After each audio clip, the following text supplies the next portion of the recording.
Java Broadcast.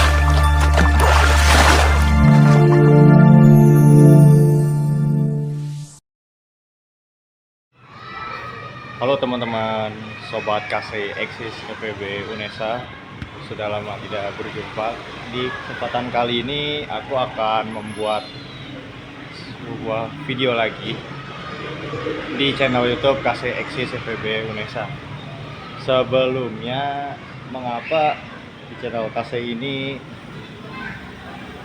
cukup lama durasinya untuk mengupload video yang selanjutnya? Dikarenakan aku sebagai penanggung jawab YouTube KC terkendala karena sekarang aku melanjutkan studiku di luar kampus UNESA, Universitas Negeri Surabaya, yang pastinya letaknya di Surabaya ya, dan yang mana sekarang aku melanjutkan studiku di Kota Bogor, mengikuti suatu program MBKM Kementerian di IPB University. Nah, oleh karena itu aku terkendala oleh studiku yang mengharuskan aku pergi jauh dari kota Surabaya.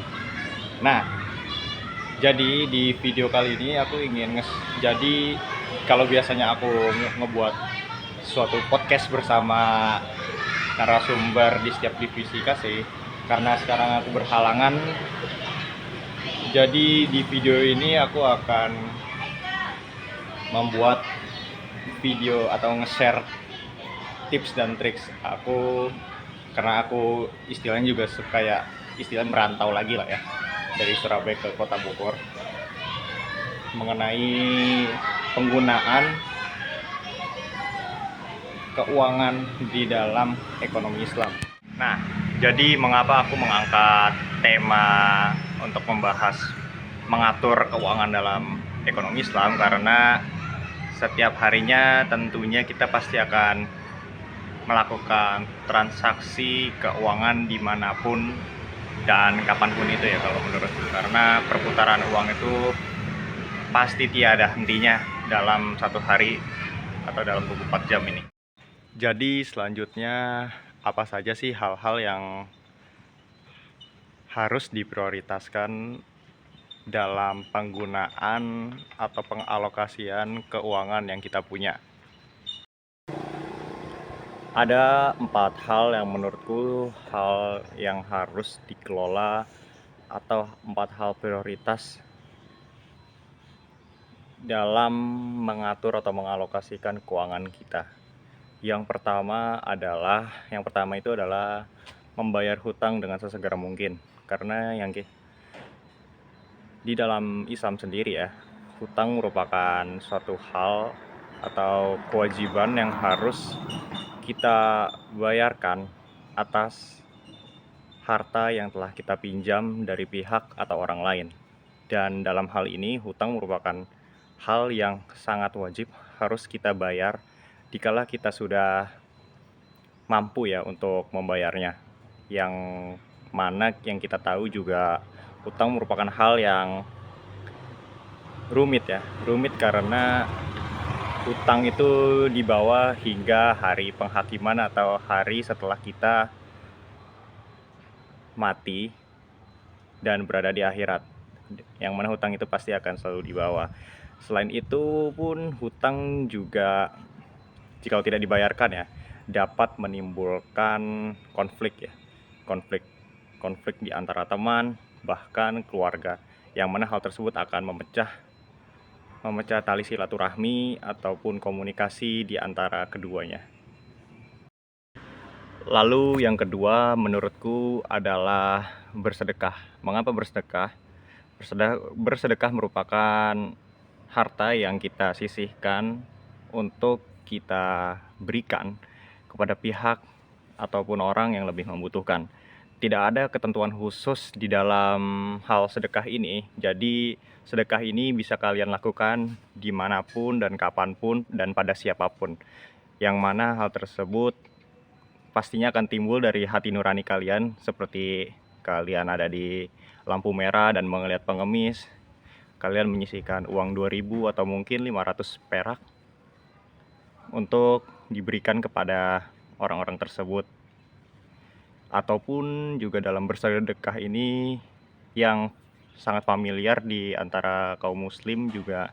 Kita bisa bersedekah di masjid ya, di masjid untuk seperti mendukung pembangunan atau renovasi masjid, untuk pengadaan acara yatim piatu dan lain sebagainya, ataupun juga bisa dialokasikan kepada kegiatan-kegiatan agama yang diselenggarakan oleh pihak-pihak tertentu ya. Dan yang selanjutnya yaitu yang ke poin ketiga, menurutku adalah menentukan skala prioritas. Dalam hal ini, setiap harinya pasti kita membutuhkan alat ataupun apapun itu untuk menunjang kehidupan kita sehari-hari, yaitu kebutuhan primer, sekunder, dan juga tersier. Dalam hal ini kita wajib untuk memenuhi yang namanya kebutuhan primer kita seperti makan, minum, memiliki tempat tinggal, dan lain sebagainya ya. Jadi kebutuhan-kebutuhan yang paling mendasar. Dalam hal ini kita harus benar-benar menyusun kebutuhan-kebutuhan kita dan memprioritaskan hal-hal apa saja yang harus kita dapatkan ketimbang menghabiskan uang kita untuk membeli hal-hal yang hanya kita inginkan. Dalam hal ini keinginan dan kebutuhan itu merupakan dua hal yang berbeda, karena kebutuhan merupakan ya hal-hal yang harus kita penuhi dalam kehidupan, sedangkan keinginan merupakan hal yang memang juga kita inginkan, tetapi tanpa hal tersebut juga kita bisa menjalani kehidupan kita sehari-hari ya. Selanjutnya yang keempat merupakan zakat. Zakat dalam hal ini terbagi menjadi dua, yaitu zakat fitrah dan juga zakat mal. Zakat fitrah dalam hal ini dikeluarkan oleh setiap muslim dalam menjelang hari Idul Fitri atau pada bulan suci Ramadan ya teman-teman. Sedangkan untuk zakat mal sendiri merupakan zakat harta yang dikeluarkan oleh setiap muslim yang mampu atau mencapai syarat-syarat yang ditentukan, yang mana hal tersebut ditentukan oleh nisab dan haulnya ya. Dan dalam hal ini zakat mal itu tidak dibatasi waktunya dan bisa dilakukan kapan saja. Jadi mungkin cukup 4 hal itu saja yang menurutku atau pendapat pribadiku mengenai hal-hal yang harus diprioritaskan dalam pengalokasian keuangan kita di dalam ekonomi Islam ya teman-teman. Mungkin cukup itu saja dan kurang lebihnya mohon maaf. Wassalamualaikum warahmatullahi wabarakatuh. Ekonom Robbani Jaya.